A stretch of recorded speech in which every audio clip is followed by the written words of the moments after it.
Hi, hello to everyone tuning into us from your respective homes. Thank you for coming. This is the staged reading. This is the Zoom reading for my senior thesis, a play called Compassion Cries, the Moon King. Now I figured as an introduction, I would actually read a bit of my original letter when I applied to write this senior thesis. We live in a world in which voices are being heard that have gone unheard for centuries, and stories are being told that have never been told before now. This is admittedly intimidating and daunting, but it is fresh and exciting and begging to be joined. Even in a tradition as shared, rich, and sagacious as that of the Catholic Church, stories remain silenced or just unheard. One such story is that of the now moderately infamous Catholic king of Bavaria, Ludwig II, whose life was as tragic as it was beautiful and is the subject for my play. The king seems like an unlikely subject for a play designed for this fresh and exciting 21st century, but his story is one that explores and tells the stories of a demographic that is very near to my heart, that of LGBTQ Catholics. I am not new to Catholic ministry in general, but ministry that serves LGBTQ Catholics is really as new to me as it is exciting and scary and to be loved. It is this ministry I hope to serve in completing my senior thesis. So without further ado, I would like to introduce our wonderful stage directions reader, Nick Taylor. And take it away, show is yours.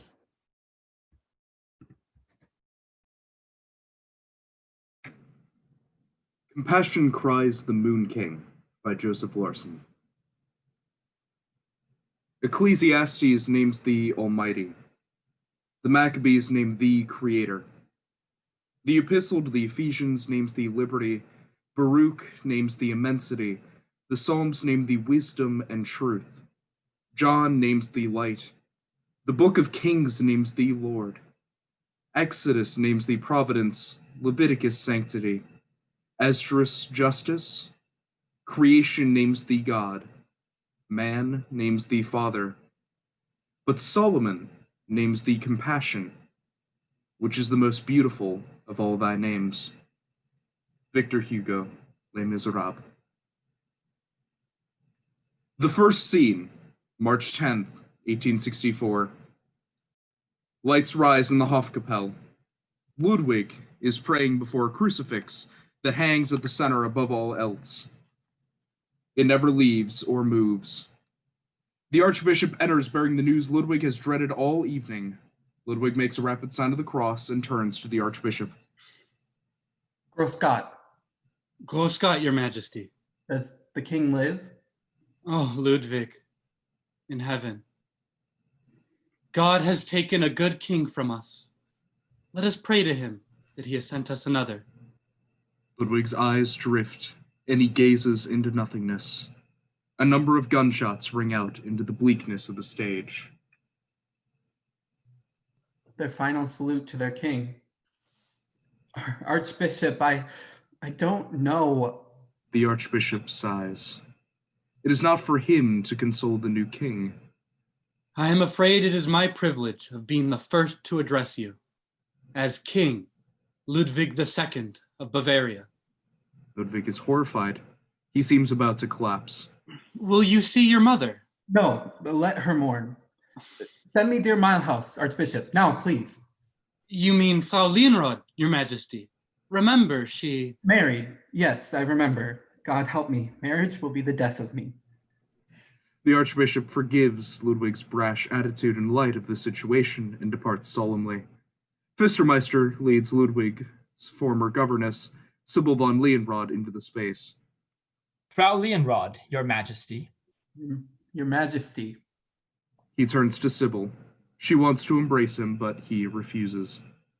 Please. Oh God, Sybil, I am not ready.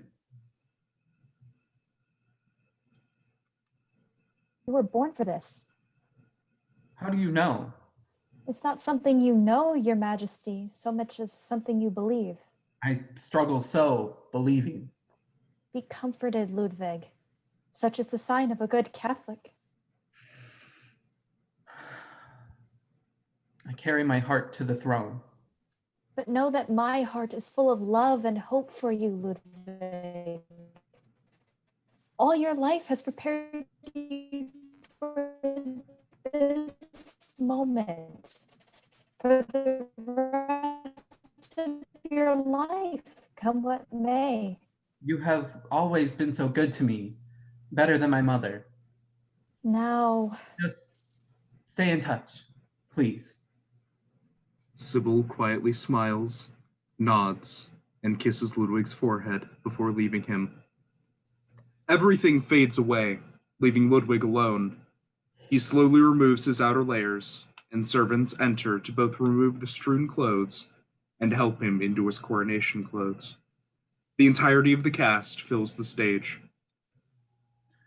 It has pleased Almighty God to call away my beloved father from the earth. It is impossible for me to tell you what feelings are passing through my heart. The task which lies before me is a difficult and heavy one, but I build my hopes on God that he will send me the understanding and strength with which to fulfill it. I will reign true to the oath I have just taken and to the spirit of our Constitution.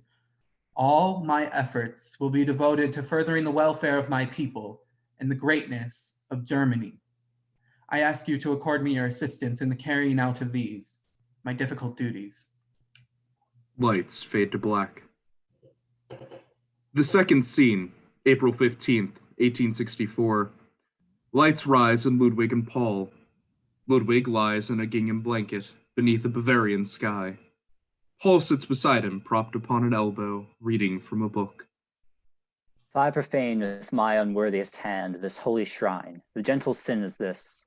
My lips, two blushing pilgrims, ready stand to smooth that rough touch with a tender kiss.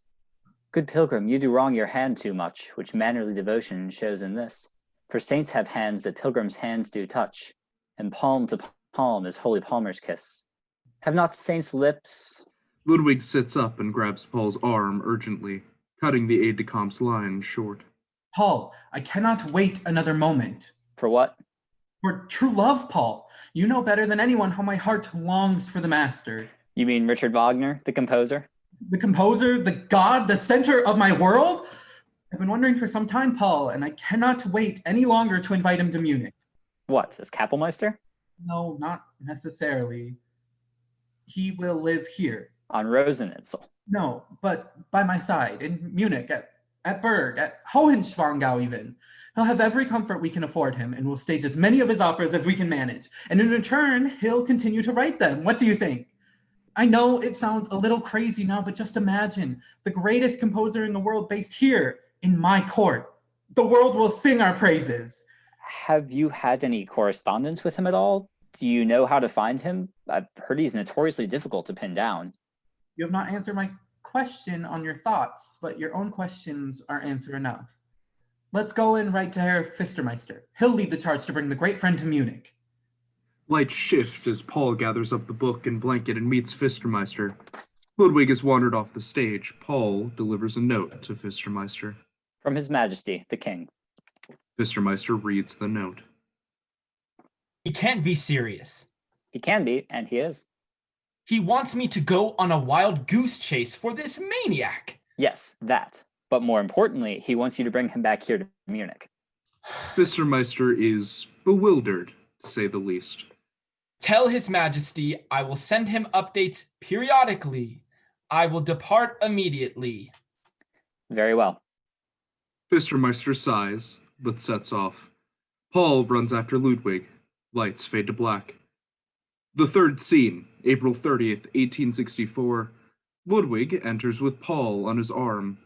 There's something not quite romantic so much as endearing about the pair. I never should have left Pfistermeister in charge of this. He's too much of an arschgeig. He is earnest. What does that matter if he can't do his job? They sit. It is a bit out of his wheelhouse. Even you must admit that much. Nothing's in his wheelhouse, I'm afraid. Pfistermeister enters and silently presents two letters. The first from himself, the second from Wagner. Ah, more bad news, I'm sure. Most revered Majesty, I have found him and we leave for Munich in the morning. Ludwig leaps to his feet and pulls Paul into a great embrace. The Archguy did it, Paul! He's coming! The Master's... He stops and holds out the second letter. It's from him. I can't read it myself. Read it to me, Paul. Paul takes the letter. Beloved, gracious King, I send you these tears of most heavenly emotion to tell you that the wonders of poetry have appeared as divine truth into my wretched, loveless life. That life, its ultimate poetry, its finest music, belongs henceforth to you, my gracious young king. Dispense it as your own. In utmost rapture, faithful and true, your subject, Richard Wagner. Paul pauses and looks at Ludwig, who is in tears. He's coming. Good God, Paul, he's coming! He runs out, dragging Paul behind him. Lights fade to black. The fourth scene, May 4th, 1864. Lights rise and Ludwig at his desk, writing a letter. Frau Leonrod reads, holding the letter in one hand and new baby in the other arm. My dear Milehouse, or Leonrod, I'll get it right someday, I swear. She reads silently a moment. Knowing your good heart, which takes such a lively interest in everything that I do, I feel I ought to tell you that I have found a true and faithful friend in Prince Paul of Thurn and Taxis, the brother-in-law of my custer Helena. He is hated and misunderstood by almost everybody, but I know him better and know that he has a good heart and soul. Oh, it is so beautiful to have a true and beloved friend to whom one can cling to in the storms of life. I don't understand it much, but was it not you who said that some things are meant to be believed if not understood? Well, I believe in Paul. Anyway, my dear king. She wanders off stage, drafting the letter. Paul enters, fully dressed and ready to serve. As he speaks, Ludwig rushes to Paul and takes him by the hands. Paul, thank goodness you're early. I can't trust anyone else to help me prepare to meet the Master today. Ludwig pulls him behind a large folding screen, through which we can see but their shadows. Together, they get Ludwig dressed as they talk. My first problem is color. Blue. You always say blue. It is your favorite color, and it brings out your eyes. I suppose. And this. Marvelous, but that won't... There you go. You think... I do. Okay. Turn. He fixes Ludwig's collar. There. That's too tight. Don't move so much. Don't pull so hard. There. You think... Take a look. They appear from out behind the folding screen and walk towards a tall mirror. Ludwig examines himself. He seems satisfied. He reaches for Paul's hand and they stand before the mirror together for a moment. What do you think? You look like a king. I agree. So will the master. You think so? Absolutely. Fistermeister enters. Your Majesty, Herr Wagner. Thank you, Herr Fistermaster. Fistermeister clears his throat indignantly and leaves. Ludwig turns to Paul. His face glows with that special joy that accompanies anticipation for the great and glorious. He hugs Paul abruptly and departs hurriedly. Paul lingers. One Elise Kreutzer appears on the side of the stage. Paul looks about to make sure they're alone. They then meet in a flurry of embracing and kissing, so long as Ludwig is preoccupied in Wagner. The fifth scene, June 10th, 1865, Tristan Day. Lights rise on the Curve Theater as Tristan Day falls upon Munich. Again, after years of failed productions, Wagner's Tristan und Isolde is to premiere in Munich. Theater as an art form is about to reach its greatest form. Theater than which nothing greater can be thought, some might say. Lights slowly rise in the Liebestod, the end of the opera. Tristan, now deceased, lies with his head in Isolde's lap as she sings. How mild and gently he smiles, how sweetly his eyes open. Do you see, friends? Don't you see how he glows ever brighter, raising himself high amidst the stars?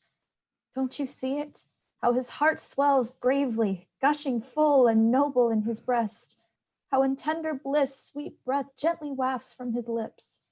Friends, look, do you not feel and see it?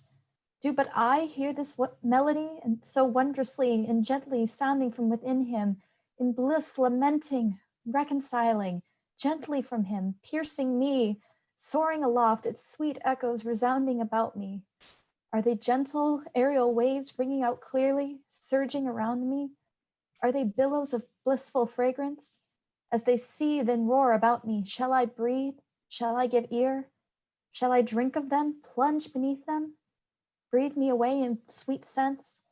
In the billowing surge, in the resounding noise, in the breath of the world, drown, sink, unconscious, highest pleasure. The opera ends. As the lights rise, Ludwig erupts to his feet and applauds, but it is a fleeting moment before the entire house is in the throes of a standing ovation. Roses and bouquets of flowers flood the stage. This lasts for quite some time until finally clear the stage, reveals Paul and Elise, consumed in a flirtatious, dark corner conversation in the background. Ludwig does not see them as he addresses a letter to Richard Wagner. Oh, great friend, my unique one, my holy one, how glorious, perfect, so full of rapture. And hail to the Creator, I kneel before him. I beg of him not to abandon the great friend who only has God to depend upon. Until death and after death, in that kingdom beyond, your faithful, Ludwig. He sends off the letter per Fistermeister and pauses a moment to catch his breath. Paul, oh, Paul must know. He turns to find Paul. Paul! Paul! Paul sees Ludwig and stops cold. Elise looks at the king and, a bit terrified, slaps Paul across the face and leaves. Paul reaches for Ludwig, but the king runs off the stage. Hesitating only a moment, Paul runs after him. Lights shift to the Hofkapelle. Ludwig enters in a flurry. He looks around, but the chapel is empty. He sits on a chair silently for a moment. He wipes away a tear. He kneels and bows his head, making the sign of the cross. Paul enters. He's been running. Maybe he's been crying. In any case, he knows better than to disturb the praying king. So he sits and waits patiently. Perhaps he prays a bit himself. Ludwig eventually rises. He had not heard Paul enter and makes to leave upon seeing him. Paul rises quickly to stop the king. Ludwig, please. I can explain. Ludwig stops. He keeps his back to Paul. Will you not even humor your Paul? My Paul? Please. You know there is none who loves you more than I. Ludwig scoffs and remains otherwise silent. You owe me nothing, and I owe you so much, but please hear what I have to say. Is that not what I'm doing now? It is, forgive me. What you saw was uncharacteristic. Ludwig turns around. Is that what you call it? Uncharacteristic? It was vulgar and crude and unfaithful, and I'm sorry. Ludwig thinks for a moment. He sits and beckons Paul to sit with him. Paul earnestly joins him, and Ludwig takes Paul's hands. I forgive you, dear Paul, and I ask your forgiveness too. Beneath heaven, none but yourself and God may judge the things you do. It is not my place. But it is, I swear to you, my body and soul. How foolhardy we've been, how free with our words. We're growing up. Then let us be as we were in the beginning. Before Wagner, before Fistermeister, before even the crown. Ludwig flinches. Paul doesn't notice. Yes. Let's. Moved by gratitude, Paul embraces Ludwig, who holds Paul awkwardly. After a moment, Ludwig holds Paul at arm's length, as tenderly as he can. It's late. Leave me for now. Of course. Good night. He kisses Ludwig's hand. Good night. Paul rises without taking his eyes off the king. He leaves, filled with relief and something like love in his heart. Ludwig had already forgotten about Paul when he said goodnight. Fistermeister! Fistermeister enters. I'm leaving for Schlossberg. Make sure my horse is waiting for me when I arrive. Of course, Your Majesty. Mr. Meister bows and exits, flustered and tired. Ludwig looks at the crucifix and nods to Christ anxiously. He leaves. Lights fade to black. The sixth scene. The lights rise on a great German forest. There is a lake nearby, and we can hear a stream that flows into it. It is summer, but the air is cool and kind. A horse approaches the scene, but stops. Ludwig dismounts and enters the space. He wanders around for a moment, soaking in the moonlight, wishing he had someone with whom he might share it. He sits with his back against a tree and closes his eyes for but a brief moment before he wakes, startled. Someone has woken him up. It is a woman covered from head to toe. Don't look so frightened, cousin. She draws back her veil and reveals a kind smile. Ludwig is relieved, but still disgruntled, on guard. Sissy, what are you? You didn't think you'd get the moonlight rides and midnight wanderings all to yourself, did you? Of course not. But you can imagine how rare it is for me to run into humanity in this place and at this hour. I can indeed. I miss these forests. Austrian forests are so baroque. Someone ought to fix them, then. Sense of humor. Healthy for a king. Your composer friend is quite something, isn't he? Something, although I find it difficult to tell just exactly what sometimes. Have you met him? I can arrange that if you'd like. I was not sure how long you are planning on visiting home this time. That's not denigration in your voice, I hope. Only that which accompanies heartache, and that, even, you must forgive.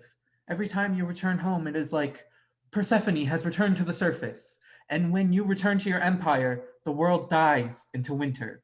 Careful, Ludwig. The last time a man mocked a god, the woman he loved paid the price. Have you noticed how lovely Sophie looks these days? Always. She shares in your beauty. Mother has marriage on her mind. That's nothing new. I mean, no offense, but your mother's mind is very single-minded. What a generous offense. You and Sophie get along, don't you? Of course. I love her as Gottfried loves Elsa. Of course you do. The world is all a dream to you. No, it is everything but a dream, and that's the problem. Perhaps that is why I dream so much. You are an enigma. I wish to remain an eternal enigma to myself and to others. And I believe you shall. Your faith is enduring. You are endearing, my dear. Do you know what they call you in court? What don't they call me?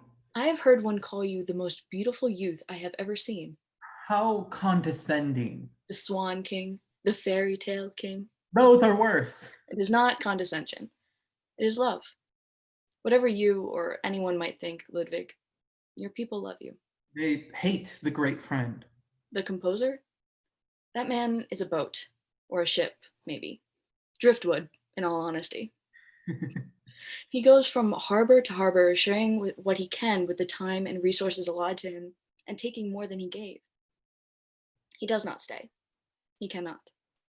You and I, Ludwig, we are fortresses. You are a fortress. I am a windmill.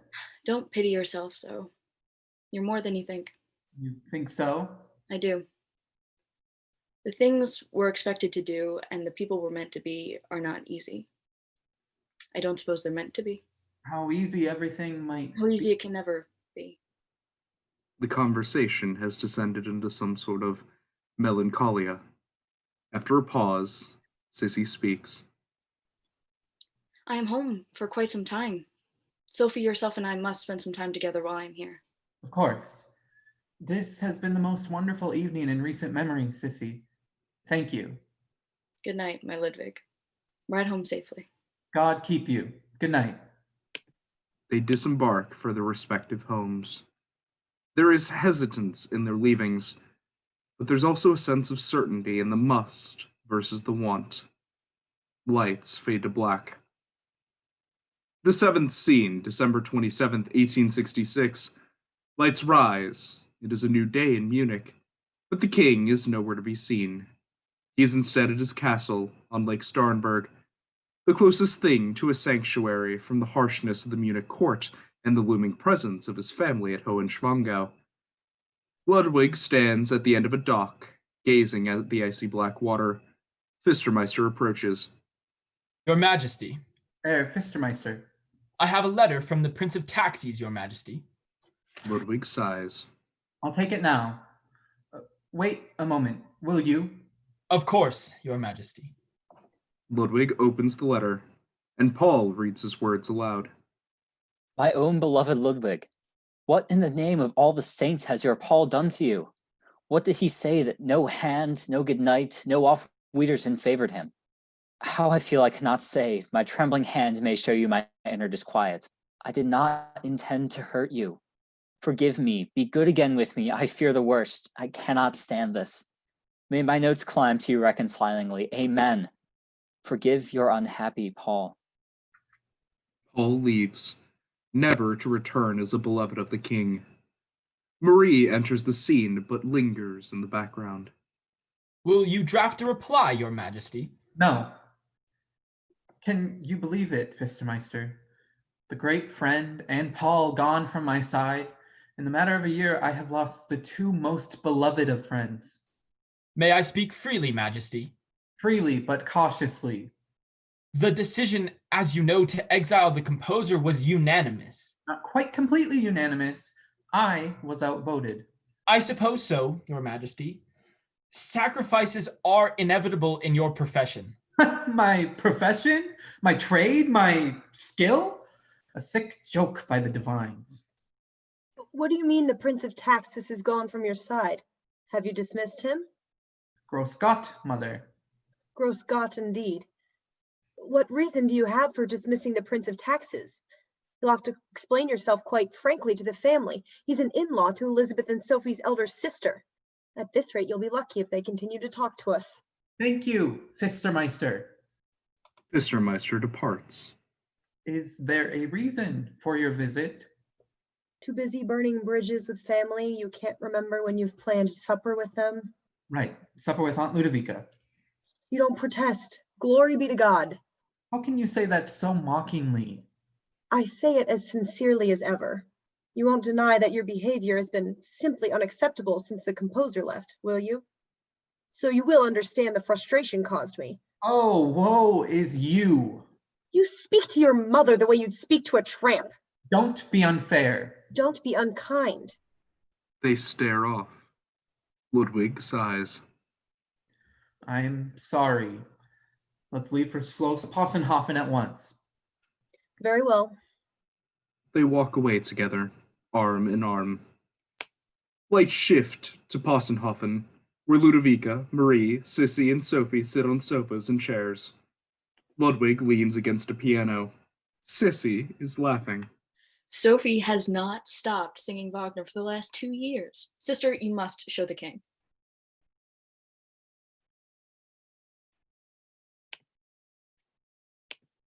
Sissy exaggerates.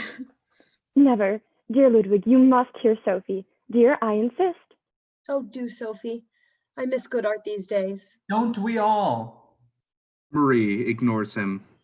He steps away from the piano and gestures to it. Please. Sophie looks to Sissy, but Sissy insists. Sophie surrenders and nervously goes to the piano. She begins to play, and Ludwig is quickly enraptured. Lonely and troubled days, I prayed to the Lord. My most heartfelt grief I poured out in prayer. And from my groans there issued a plaintive sound that grew into a righteous roar as it echoed through the hills. I listened as it receded into the distance until my ear could scarce hear it. My eyes closed and I fell into a deep sleep. Ludwig applauds enthusiastically as Sophie finishes playing. You are too humble. Sophie, that was beautiful. Thank you. Oh, Sophie, sing the Liebestod. Can you? I've only just started learning it. It's already wonderful. You don't have to. I insist she does. Very well. Mothers. Tell me more. This earns a charming laugh and smile from Sophie. Ludwig even chuckles, charmed by his making Sophie laugh. Ludwika and Marie exchange a glance that only Sissy notices. Sophie begins to play the notes leading into the Liebestod, but she stops. It's not very good. Here, maybe I can help. Ludwig sits beside Sophie on the piano bench. Cousin Ludovica, I heard you've a new portrait. May I see? Of course. Sissy, join us. Sophie watches the three women leave. Ludwig studies the music before him. Sophie turns to Ludwig. Ludwig, forgive me my intrusion, but I have to ask. Go ahead. What is it? I heard from my sister Helena. Well, why have you dismissed the Prince of Taxis from his position? He had been there for some years. Yes, and we were the best of friends for a time, but, well, he became too haughty, and so I had to remove him. He softens his voice and turns to the piano. Maybe we can... His voice trails off as focus shifts to the mothers and Sissy. Ludwig eventually plays something, and Sophie sings along in the distance. You schemers. Watch yourself, child. You might be empress, but I am your mother. Have I spoken wrongly?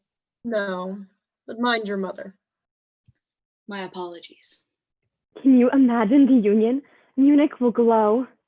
It would be wonderful for many, many, many reasons. Has Sophie expressed any other interest in my son or otherwise? No, she's so terribly shy. Not unlike Sissy before she was married. But not unlike Ludwig now. Exactly why we must continue to push them together. I agree. Schemers! Oh, Sissy, don't be so smart. I put two of my daughters on thrones and all see Sophie wed appropriately. How free you are with your words. Surely, cousin, you take offense with this speech. On the contrary, dear Sissy, I'm quite at ease with your mother's marital interest in Ludwig. He has spent far too long concerning himself with Richard Wagner and art and nonsense. It's high time he married, and who better than your sister? Indeed. Who better? If you agree with us, don't argue with us so. I don't mean to fight you. I only mean to protect my sister. From what? A happy marriage? No, an unhappy marriage. If you will both excuse me. Sissy returns to the room where Ludwig and Sophie are smiling and laughing over the piano. Ludovica and Marie continue their discussion and their walk as it carries them off stage. Sissy watches Ludwig and Sophie. They're enjoying themselves, and Sissy's mind is, for the time being, at ease by what she sees. She smiles sweetly, pulls out a book, and reads quietly to the sounds of Ludwig and Sophie singing and playing on the piano. Lights fade to black. The eighth scene, January 22nd, 1867. Lights rise in a court ball in the residence palace in Munich. The space glows almost white beneath the candlelight that flickers from chandeliers and candelabras. We hear a crowd begin to fill the stage before a page begins to announce those entering. Her Grace, Sophie Charlotta, Duchess in Bavaria. Sophie enters, warmly greeting those nearest her. Her Highness, Ludovica Wilhelmina, Princess of Bavaria. Ludovica enters and seems drawn to Sophie like a magnet. Her entrance is a little cooler. Her Majesty, Marie Frederica Franziska Hedwig von Preußen, Queen Mother of Bavaria. Marie enters. She is welcomed coolly, but reverently. She eventually makes her way to Sophie and Ludovica. A waltz commences. Your Highness? Your Majesty? Sophie? Your Majesty. I was so sad to hear Sissy would not be here for tonight's ball. One woman's loss is another's relief. I can only bear so much of her at my age. Surely you can take it as you give it, Mother. Don't be vulgar, Sophie. Not like your sister. I won't stand for it. Very well, if you'll excuse me. Sophie disengages and drifts away from the mothers. The sound of trumpets announcing the king's entrance stops everybody cold. His Majesty, Ludwig Adolf Friedrich Wilhelm, King of Bavaria. Ludwig enters to scattered applause.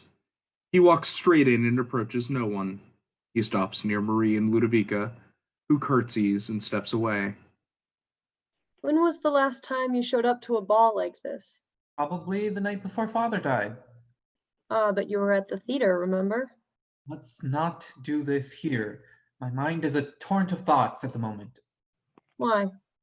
What's the matter? Nothing's the matter, I don't think. Prince Paul of Thurn and Taxis arrives in the arm of Elite's cruiser.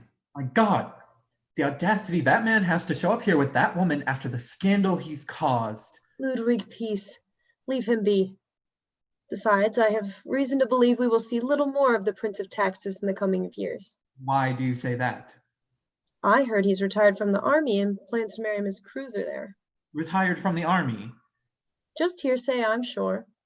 But if it's true, I would want to know what caused it. This is torture to Ludwig, who keeps looking between Paul and Sophie. Enough of this. Excuse me. Marie is pleasantly surprised. She watches Ludwig approach Sophie. He invites her to dance, and they do so to the delight of the world. Ludwig occasionally glances about to find Paul staring. After a moment, Paul and Elites duck their heads and leave, ashamed to be so unwelcome. The waltz ends, and Ludwig kisses Sophie's hand. They look into each other's eyes for just a moment longer than might have been comfortable. Ludwig is quick then to move away from her, and this upsets Sophie, although she would never show it in such a public setting.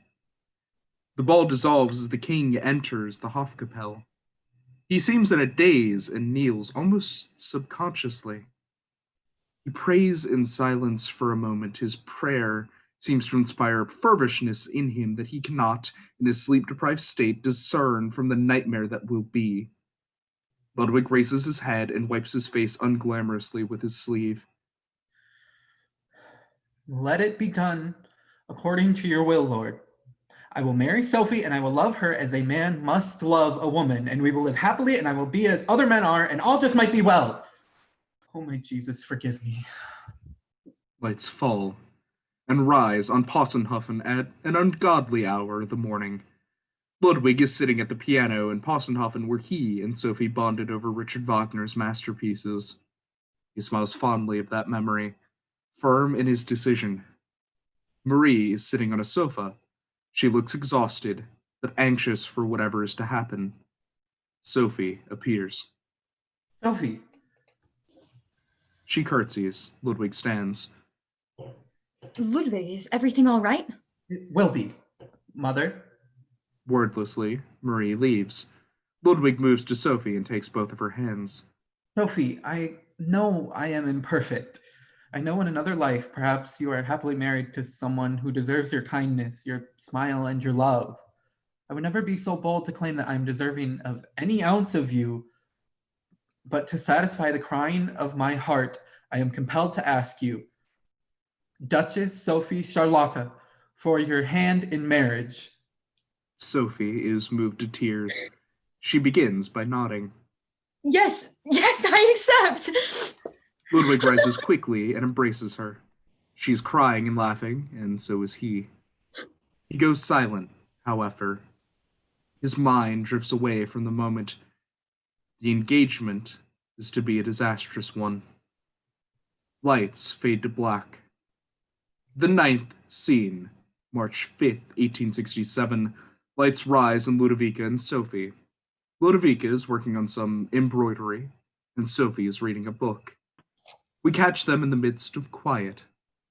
Ludovica stops working for a moment and opens her mouth to speak as Fistermeister enters. Yes?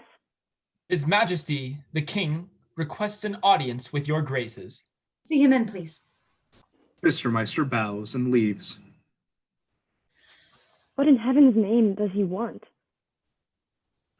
Don't spoil the visit prematurely, Mother. Try to be positive if this is to be the rest of my life. You're right. I'm sorry. Fistermeister returns, leading Ludwig into the room. Fistermeister carries a box and sets it down upon a table near the king before departing. All rise and greet each other appropriately. Ludovica addresses the box. What's that? Mother, let him breathe. Thank you, dearest. I will open the box before I leave, but before I show it to you, I wanted to give you this. He produces a photograph of the actress Lila von Buliovsky as Maria Stuart. Who is she? The actress von Buliovsky in her costume as Maria Stuart. I saw it recently and she was marvelous. I think you would have enjoyed it. I think I might have. She puts the photo on a nearby table, out of sight, effectively dismissing it. Ludwig watches her and it upsets him. He reaches for it and brings it back. It is uncomfortable. You can really see the attention to detail and authenticity in the fashion and her expression. It so combines pride but grief as well. He gives her the photograph again, hoping she will study it and love it as he does.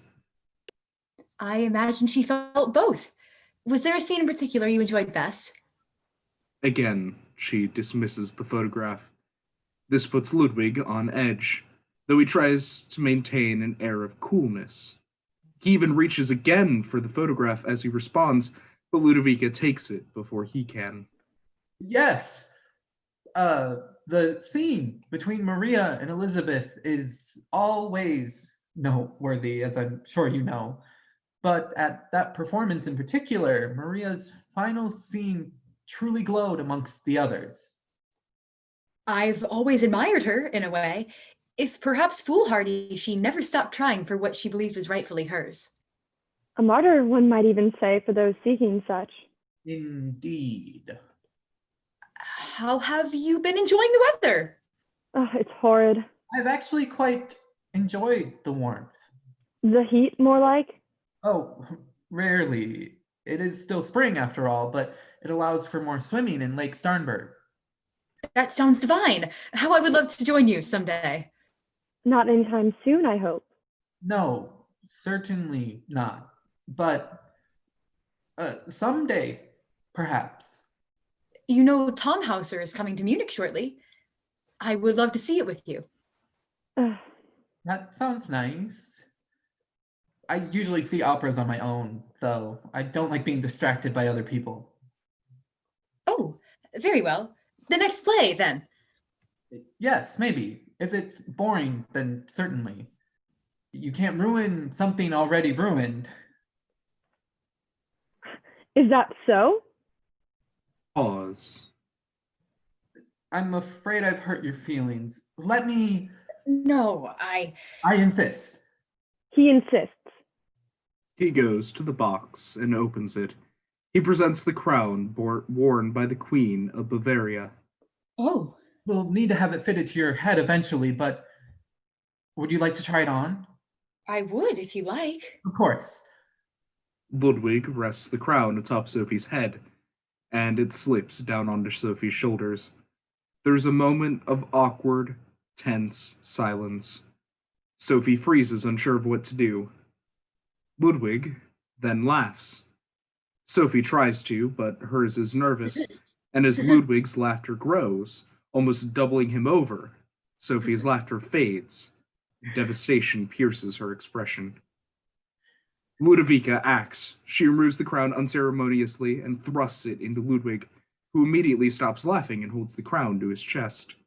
I think it might be best His Majesty leave Duchess Sophie with his thoughtful present. She is tired just now. Ludwig finally sees Sophie, and his heart hurts for her.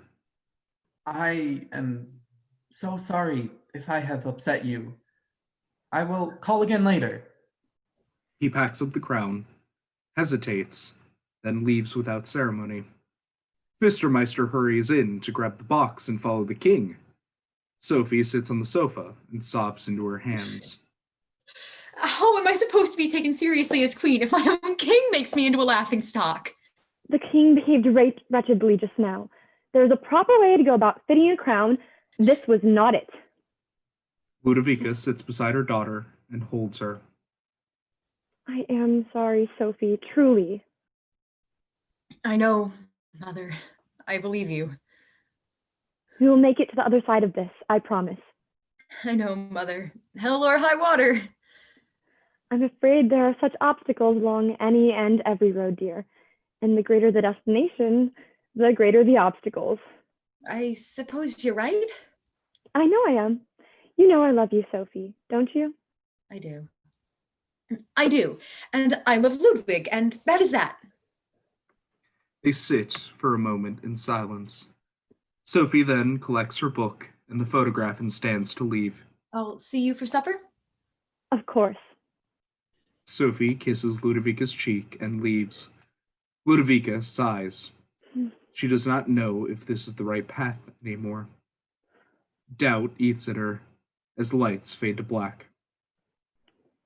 The 10th scene, May 11th, 1867.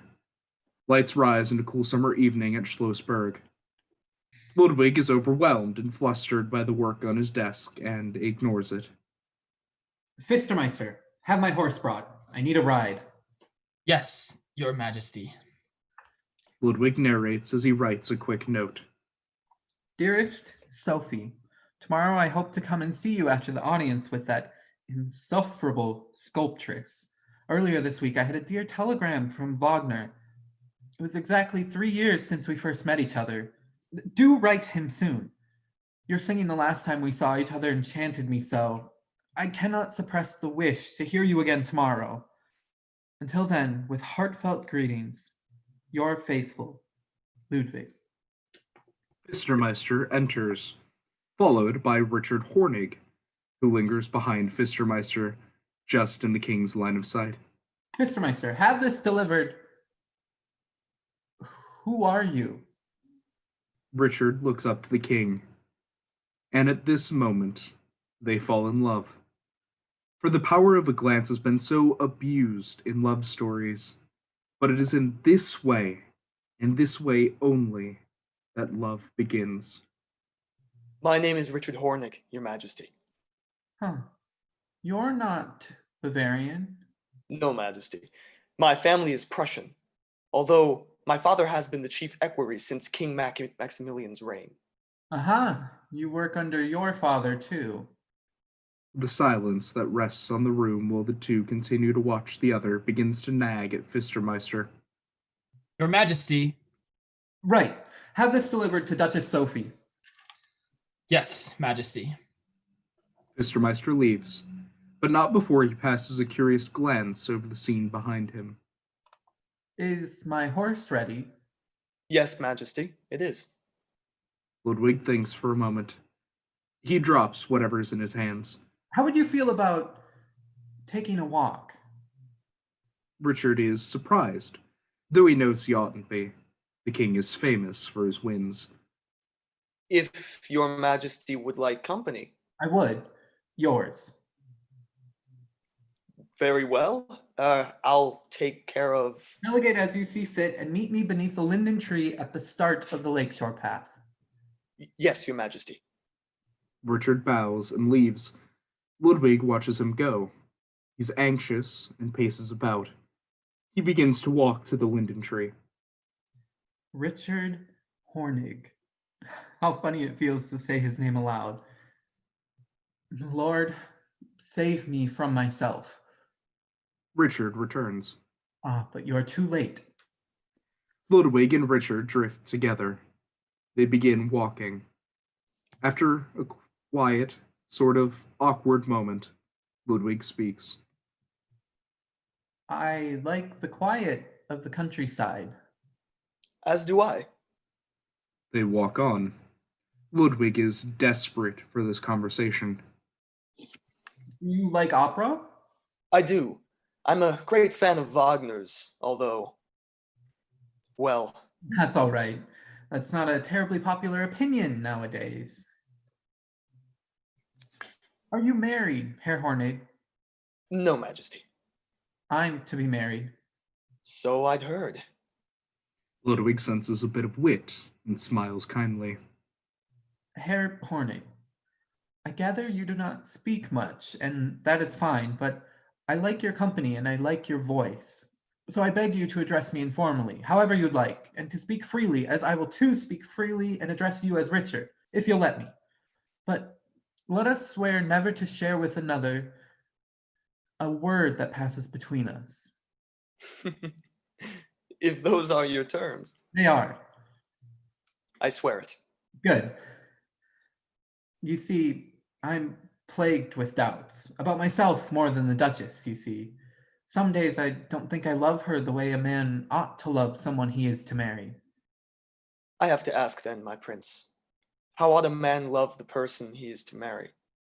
He ought to give her his body and soul. If he cannot give her both, that is to not say he does not love her, for there are so many kinds of love, but that does mean he does not love her as a husband ought to love his wife. But you're still engaged to her. Ludwig does not respond. Instead, he finds a patch of Edelweiss. He picks one and gives it to Richard, who smiles awkwardly. Ludwig stops. We've reached the end of this path. We'd best turn back.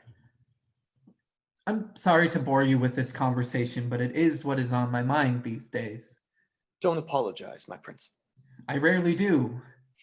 They both grin. They continue walking. Do you know what they say about the Edelweiss? Tell me. Well, they say that many have been found dead at the foot of the Alps, hands still clutching some stems of Edelweiss. Tempted by its beauty and thoughtless to the danger at such a height, he reaches for the flower, hoping to bring it back home to his beloved.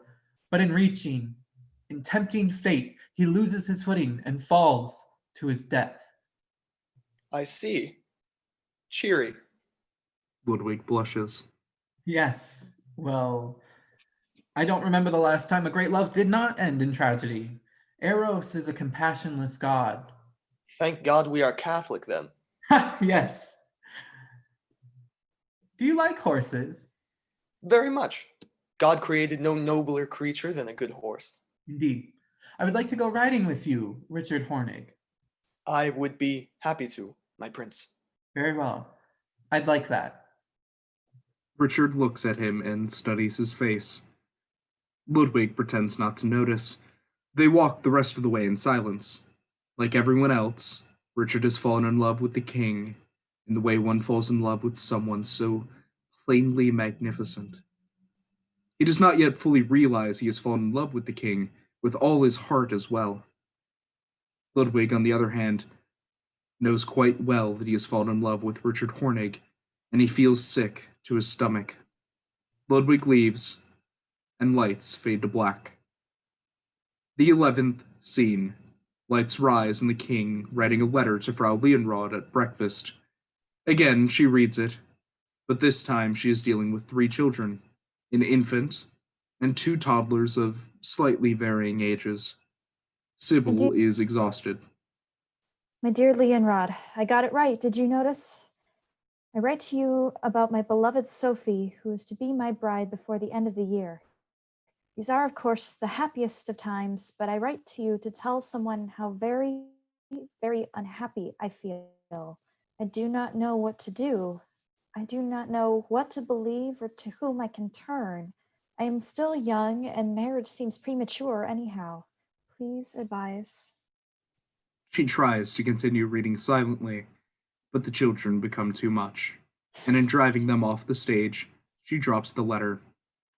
Ludwig sees, and he rises to pick up the letter, looking sadly in Leonrod's direction. Marie enters and sits. Cousin Ludovica told me you visited her. Ludwig sits. I visited Sophie. She happened to be there.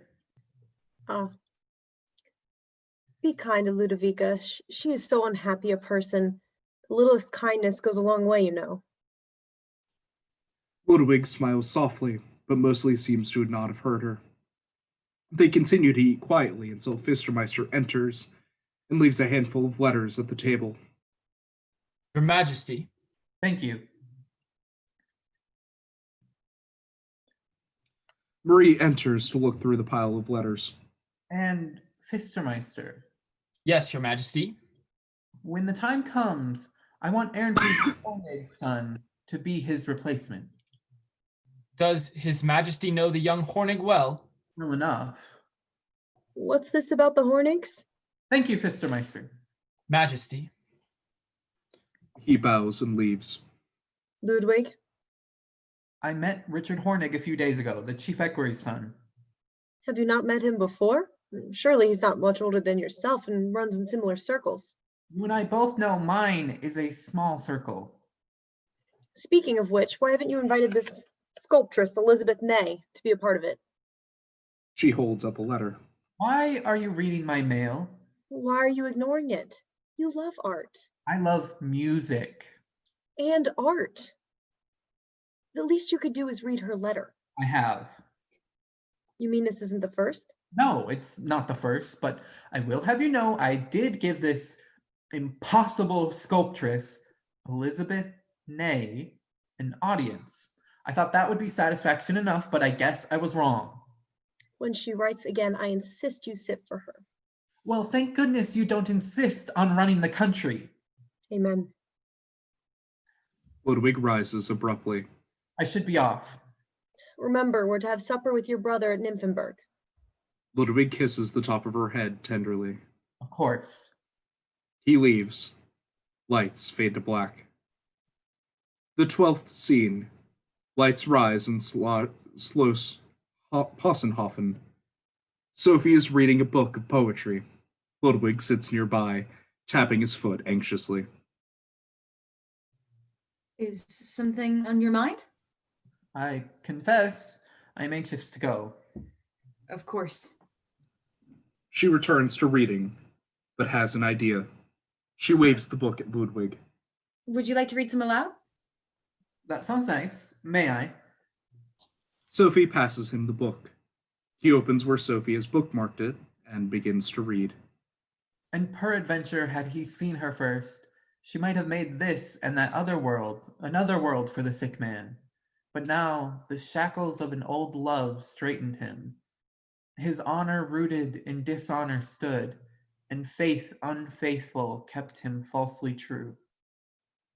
There is a pause after Ludwig finishes. Sophie doesn't know what to think.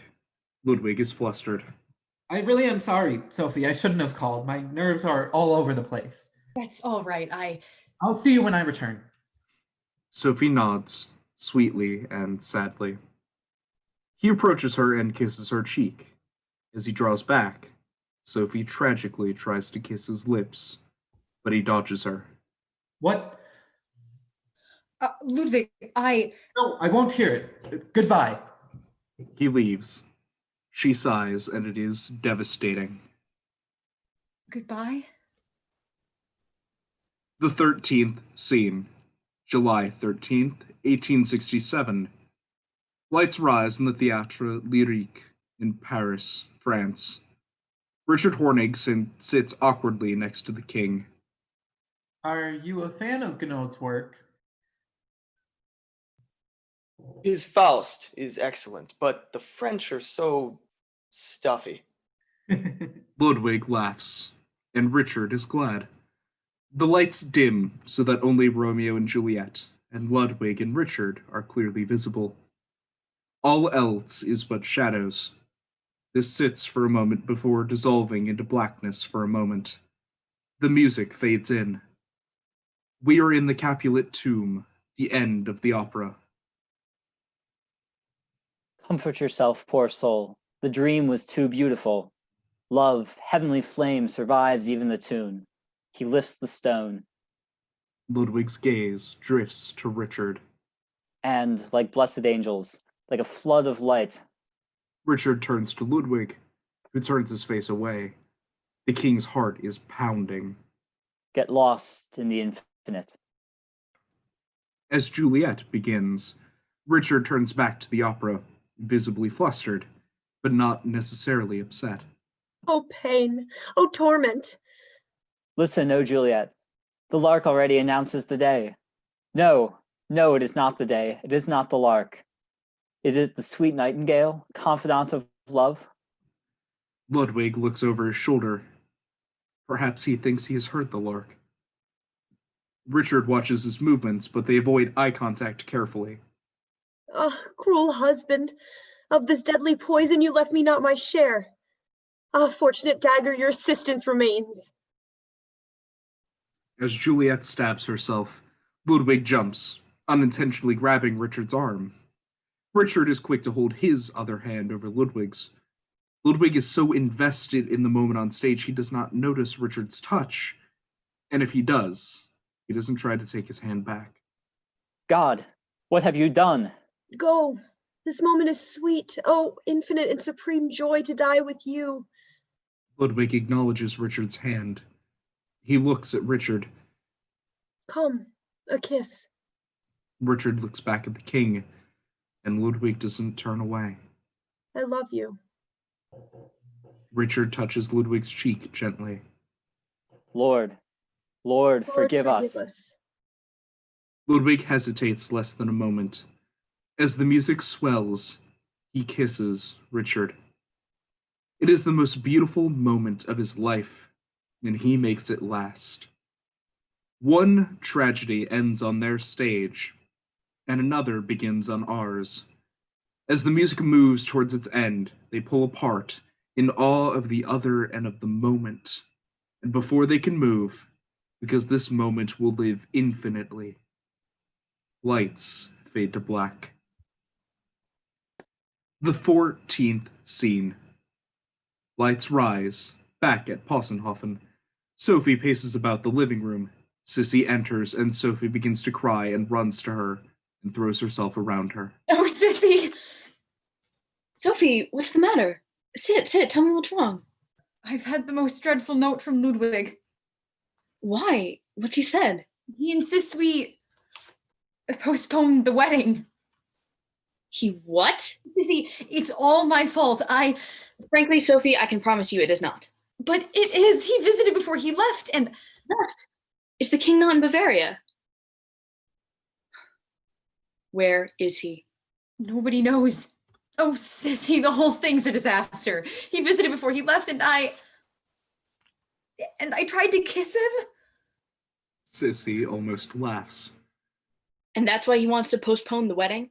Why else? What other reason? Sissy pulls Sophie into a great embrace. Sophie, you are the center of my universe, but you're not the center of the universe. There are so many reasons he might have done what he's done, which is inexcusable in any case. But certainly a fiancée might kiss the man she is to marry. Exactly what I thought at the time. But the king disagrees. Oh, Sissy. He recoiled from me and fled the room like I was some sort of phantom. Mother must think it my decision. She detests him as it is. You want to lie? Why?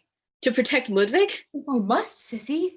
I do love him, if you'll believe me, even if no one else does. I would spare him the wrath of the world if I could. You will be lucky to survive the blast of Mother's wrath alone. I know. I can live with that. I shall, and he shall. And we shall live with that. Happily ever after, Sophie? I plan on it. The sisters embrace as lights fade to black. The 15th scene.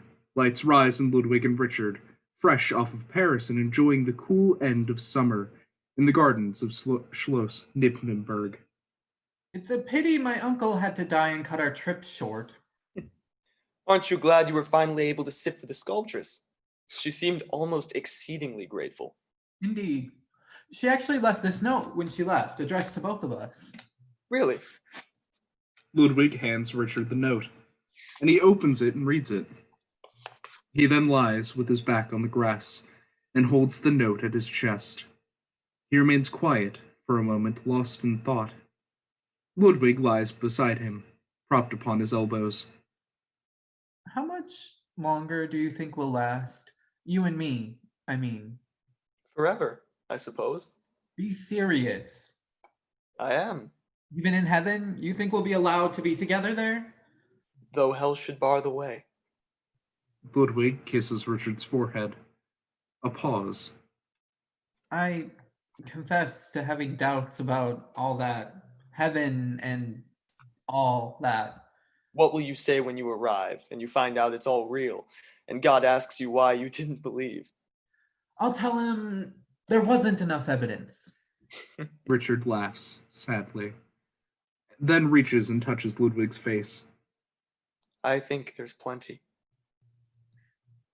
When you marry, my prince. Don't start. Please hear me.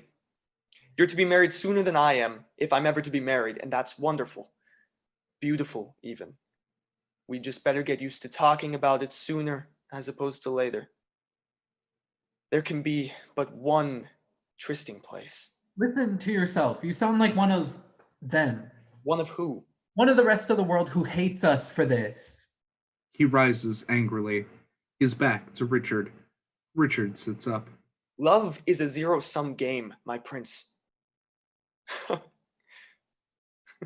The thought of us marrying. It's not absurd to me. Nor to me, truly.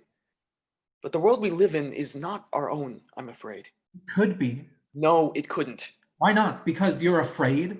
Don't argue with me like that. You sound like a child. Leave me then. If you're going to at least act like you love me, you wouldn't argue with me. Richard rises, but Ludwig remains. Then I'll not argue. He drops the sculptress's note near Ludwig's feet and leaves. After he watches Richard leave, Ludwig picks up the note, grumbling. God has made you as you are. You did not create yourself. Therefore, you may freely admit what you are. Ludwig sits in thought for a moment. He speaks to God. Lord, I don't want to be an enigma anymore. He rises and goes after Richard, and lights fade to black. The 16th scene, October 7th, 1867. Lights rise as something glass shatters. Sissy. It is the living room at Possenhofen. Sophie and Ludovica sit. Sissy cannot. I will not tolerate such behavior in my home. But you'll tolerate this slander, this abuse of my sister? Shall I read his words again? Sophie, your father suggests an end to our engagement. I accept his proposal, Ludwig. Enough. Don't you forget she is my daughter before she is your sister. Oh, nonsense. She's your pawn. She's no more your daughter than I am, no less. How could you put her through the humiliation that despicable cousin of ours caused? How could I? How could I? My child, you are mistaken if you think this union was my first choice for my beloved Sophie. He is a king. He is a lunatic. I'd be happy if Sophie married an earl or a wealthy lawyer, but she said yes to him. I did not. That is hardly true, and that is just classic of you. Never responsible for the pain she causes. When did I and the devil become synonymous to you? When you orchestrated and subsequently abandoned Sophie's engagement to the Mad King of Bavaria. Fistermeister enters with another letter from Ludwig. For whom? Duchess Sophie, your grace, from the king. Why, Stop it. Stop. I will take it. Thank you. Fistermeister bows and leaves. The audacity. Stop talking about me like I'm not here or like I'm not my own person. Sissy, you know just as well as I do that Ludwig's struggle is not one of the mind, but of the heart. I also know you will regret having called him mad one day. Mother, you are not the devil's equal. You are too passive. I blame you for nothing except for keeping your thoughts too much to yourself, and I despise you for doing so, not for my own sake, but for the sake of my marriage. At this exact moment in time, I only love either of you by virtue of the fact that you are, for better or worse, the family the Lord has given to me. Mother, I trust you and Father to handle all the publicity on my behalf, both for the public and for the family. And Sissy, I trust you to come to me and be the sister I need you to be when you finish prosecuting our dear Ludwig. Now, if you'll excuse me, I will read this note in private, and if I find it in my good sense to share it with you, I shall. Sophie leaves the room with the note. Sissy starts to say something, but Ludovica silently shakes her head, and they let Sophie go. you're not as flustered as I expected you to be. Your sister is right. Would you believe it? I've doubted for some time now about the union. But you never told her? How could I? Because I love her, I suppose, in my way. You might understand someday, God willing. God willing indeed. They're both sitting now. They're both silent. Sissy looks into the distance. Ludovica looks at Sissy. She reaches out and rests a hand atop Sissy's hands that sit folded in her lap. As lights fade to black, Sissy rests her head on Ludovica's shoulder. Sophie appears somewhere else in the world of the stage. Ludwig appears in a shadow. She opens the new letter and begins to read. My beloved Sophie, as the wedding day was forced upon me like a hothouse plant, just as the day of the engagement was, I consider it my sacred duty to tell you something now when it is not too late. Always you have been precious to me and dear to me, and I love you with true and sincere affection. I love you like a dear sister, and this feeling, which is deeply rooted in my heart, shall never leave me. Should you remember me with sorrow and bitterness, it would cause me deep grief. The reason I ordered all the preparations for the wedding was because I acted in the firm belief that everything would lead to a satisfactory conclusion. Now I have had time to test myself and think the whole matter over, and I see that my true and faithful brotherly love is now and always will be rooted in my soul. But I also see that there is not the love which is necessary for a matrimonial union. May the Father, and this is my deepest wish, who is above us, guide you to the way of true happiness. My faithful, beloved Sophie, you deserve it. And now farewell. Do not forget your heartily affectionate and faithful Ludwig. Ludwig disappears. Sophie moves to her writing desk. She thinks for a moment, but only to find the words. She already knows what she wants to say. Lights fade to black. The 17th scene. Lights rise in the Hofkapelle. Ludwig sits at a pew. Richard sits beside him, asleep, his head resting on Ludwig's shoulder. Ludwig speaks to the crucifix. God, forgive us. The things that we do.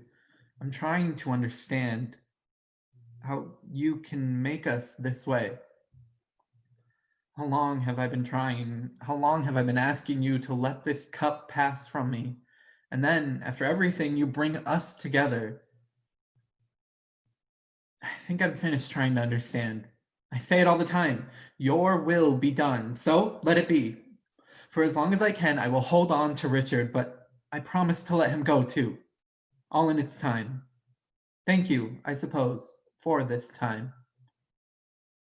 I will no longer torture myself over the mystery of your love. If you can make me like this, then you can accept me like this. All this to say, I have not given up on you in spite of everything. So I hope you haven't given up on me. He closes his eyes and breathes in deeply, and lights fade to black. The 18th scene, 1885, 18 years later. Lights rise in the Hornig residence. At the table are Ludwig, Richard, and Frau Hornig. Dinner has ended. A humble butler is one of the few servants employed by the Hornig family. Would the children like the presents? They can have them tomorrow morning. They'll be off to bed soon enough. Very well. Frau Hornig. Please, Your Majesty, call me Elsa. Ilsa. Lady Hornig. How wonderfully that falls off the tongue. I agree. Ilsa, do you think the winters are getting colder? As a matter of fact, I do. I was just saying to Richard the other night before bed how frigid the air has been of late. We're so lucky to be out from the cold. Aren't we? The king and I were inspecting the construction of Neuschwanstein today. Is that what you're calling it? Neuschwanstein? Neuschwanstein has become a labor of love for me. At this point in my life, one of my few truest hopes is to see it finished. It must be some castle. Maybe we'll take the children there someday. Maybe. Why, of course they'd be welcome. You will all come and spend time with me there. Surely we would be intruding on your time with your own family. No, actually. What family I loved, I have lost, and what family I have left, I do not love. Pause. Discomfort. Oh, I imagine you must get lonely. I do, often. But Richard's company is often enough. You have been such constant companions all these years, haven't you? Why do you say it like that? Why do I say things at all? I I must check on the kinder, if you'll excuse me. Ilsa, She rises, and so do Richard and Ludwig. Richard follows her away from the table, and Ludwig sits slowly. He tries not to listen in as Richard and Ilsa fight. please come back to supper. Supper's over. I knew this was a bad idea. This is only bad because you are letting it be bad. It's not proper for you to have risen before the king. I don't live to please the king. You do. Don't be cruel. I'm not being cruel. I'm being honest. I love you, Richard, but I love you as my husband. I do not love the king's chief equerry. I did once, but now some time has passed. It's my job, Ilsa, my position. Your position? Your position is beside me, not beside that mad sodomite. Ilsa! No! Let me speak. Do you know what I have endured these last 10 years? You running all around Europe with the mad king of Bavaria? The rumors are mean and relentless. But you know this. You've endured them too, but you don't seem to care. But now they don't just affect you. So maybe you can bear it on your big, broad shoulders, but they affect me and they affect your children. Your 5 beautiful, innocent children. How much longer will you ask us all to sacrifice our own joy, our own husband and father for the whims of the king? We made vows, Richard. That I have not broken, and damn you for thinking otherwise. His words bite harder than expected. I will consider resigning, if that would make you happy. It would.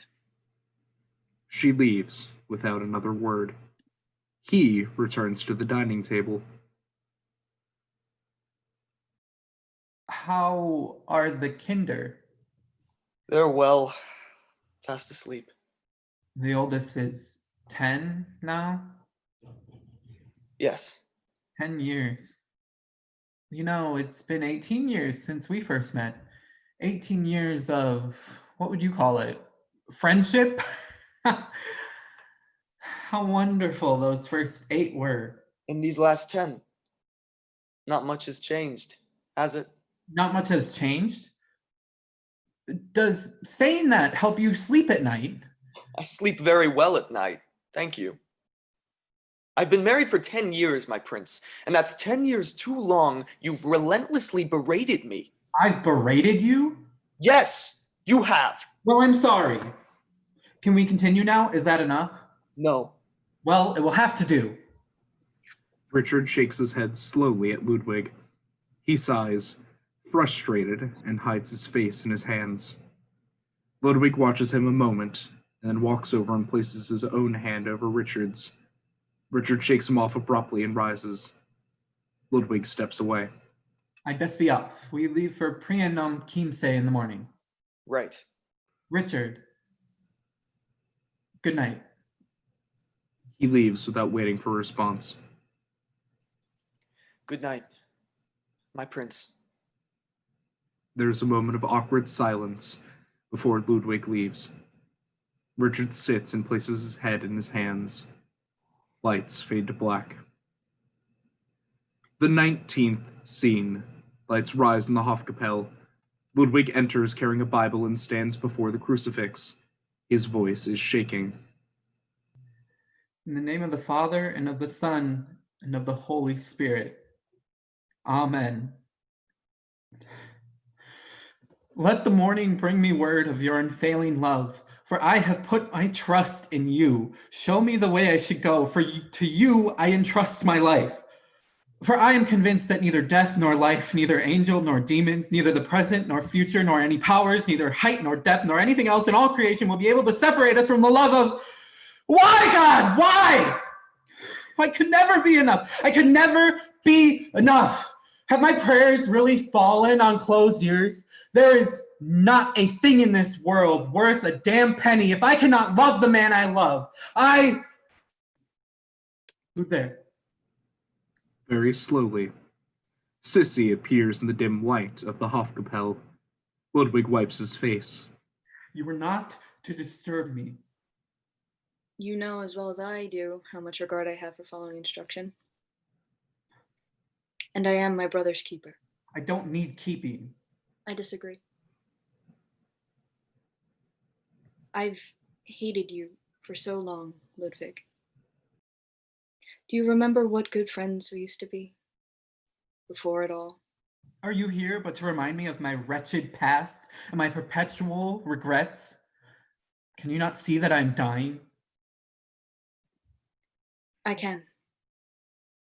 I don't know what it's worth to you, but I am sorry.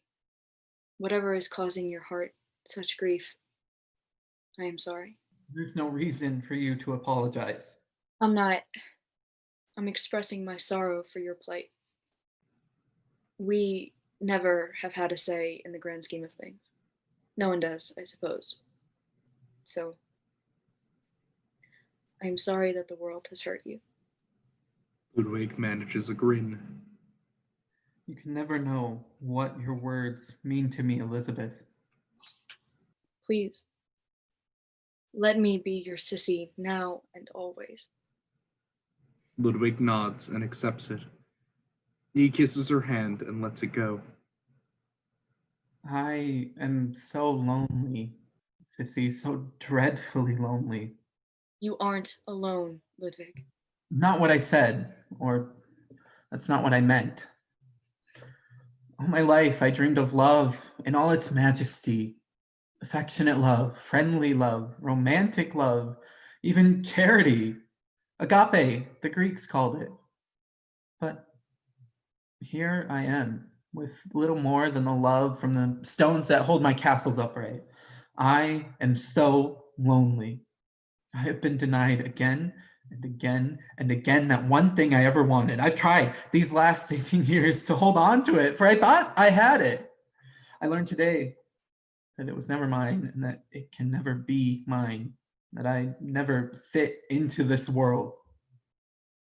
There is no room. I have not once heard someone say and mean that he loves me, and I never will. I am dying, Sissy, of love.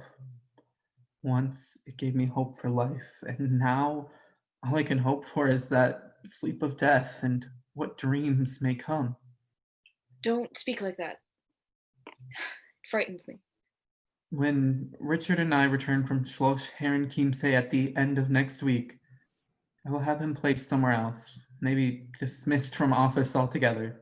I'll see him and his family taken care of course, but he and I have run our course. Run it well overdue, in fact. Sissy is speechless. Never had she imagined such a confession. I'm not frightened by much these days. Not even death frightens me. I hope when she comes for me, it will be with the grace and dignity that befell my own father. Never once before now have I wished to follow in his steps. And God willing, you have time yet before you do follow them. You're barely middle-aged, Ludwig. There's still so much left for you to live for, so much left for you to do on this earth and in this life. You won't get another one. I wouldn't want another one even if it were an option. You know, I pray to die. Ludwig! It's true, I do. Every time I receive absolution, I pray to God to take my life into his hands and welcome my soul home. He never does, evidently, but I still pray. So long as I die with my soul intact, I do not fear the kiss of death. I don't fear suffering much either. I might have, if I hadn't been suffering for so long already. Has it really been so unfortunate? More than you could ever know. More than I would ever want you to know. I wouldn't be so sure. She hugs him. They both begin to cry. It will be the last time they see each other. Ludwig will die before another year passes. Lights fade to black. The 20th scene. Lights rise and Fistermeister packing a box with papers at his desk. Richard enters. He is finishing preparing to leave for Herrn Chiemsee. Herr Fistermeister. Junger Hornig, to what do I owe the pleasure? To whom is the question, and the king is the answer. Oh, isn't it always? Richard watches Fistermeister for a moment. It occurs to him. Are you leaving, Herr Fistermeister? Is it obvious?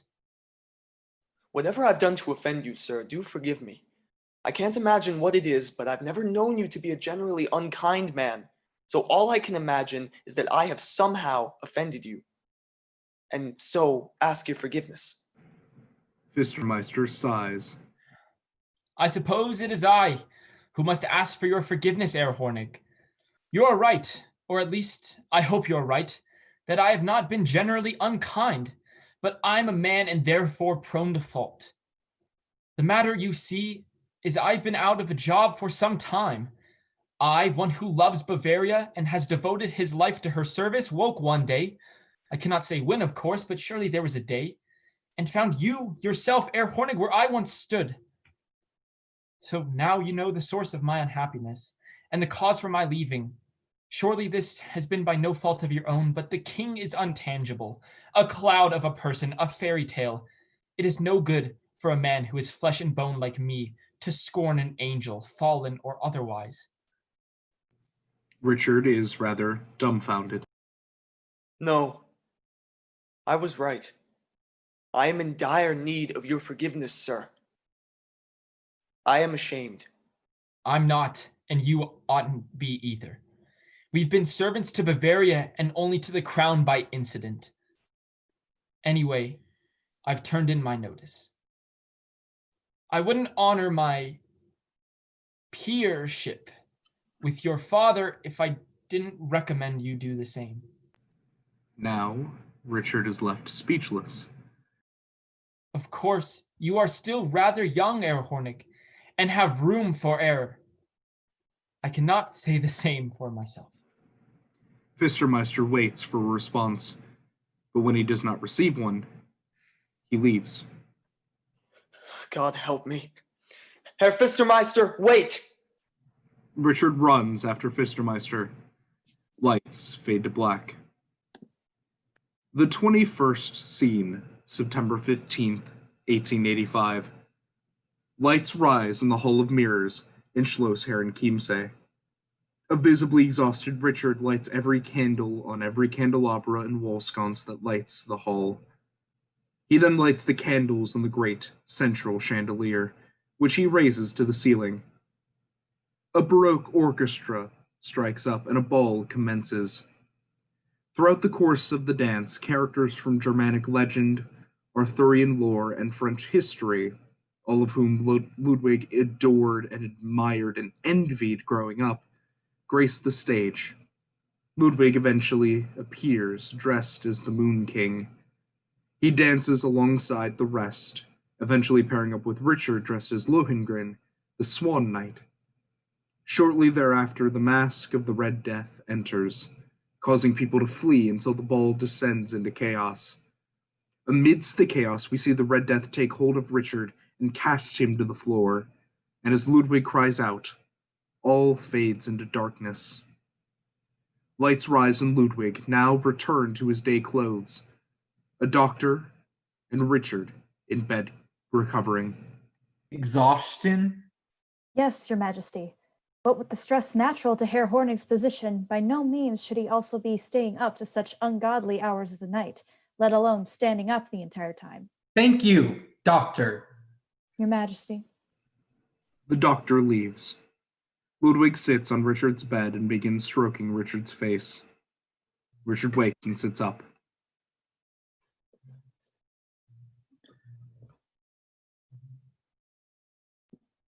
My prince? You fainted. The doctor says stress and exhaustion. I can't say it's a wonder. Yes. There's a long pause. Before Ludwig can stop him, Richard speaks. Ludwig, I I am resigning from my post. I need to think of my family. Ludwig is caught off guard. I The details have all been taken care of. Ludwig drifts away. His next words are distant.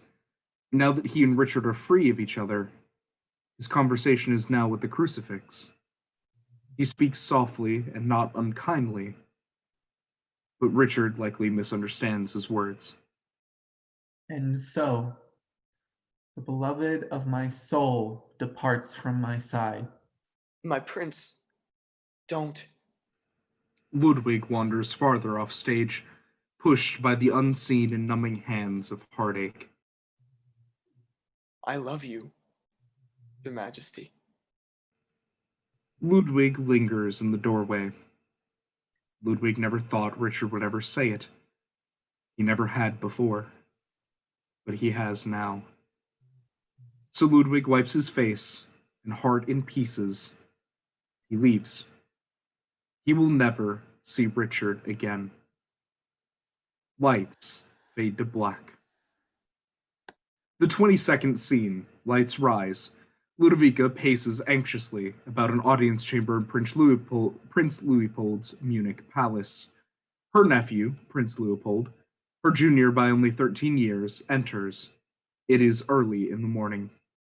Aunt Ludovica, to what do I owe the pleasure? Leopold, I do adore you, but let's not beat around the bush.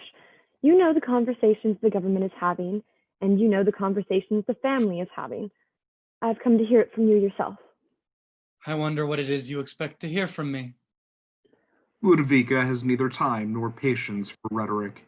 She stands her ground accordingly. The family has left it on my shoulders, the matter of the king.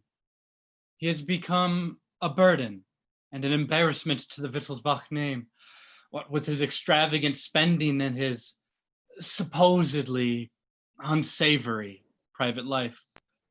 Ludovica nods coldly. God forgive me for saying so. His Royal Majesty, King Ludwig II, has ignored his constitutional duties for years. He spent more than 3/4 of his reign in almost complete isolation from his government, his kingdom, and his family. He's alienated more important government ministers and members of court than he hasn't. State papers remain untouched on his various desks in his various castles for weeks. And his ever-growing debts and personal affairs he's gotten himself into are... Pause. Ludovica suddenly bites her tongue, metaphorically. Are what? He knows what. He wants her to say it. are legitimate grounds for the king's deposition. Leopold thinks on this for a moment. He mutters. The monarchy and the government. I'm sorry? The monarchy and the government, cousin, are both at risk. They have been for some time. They will be for a time longer. We have to move slowly and secretly. Prime Minister Lutz holds the government, but Ludwig holds the monarchy.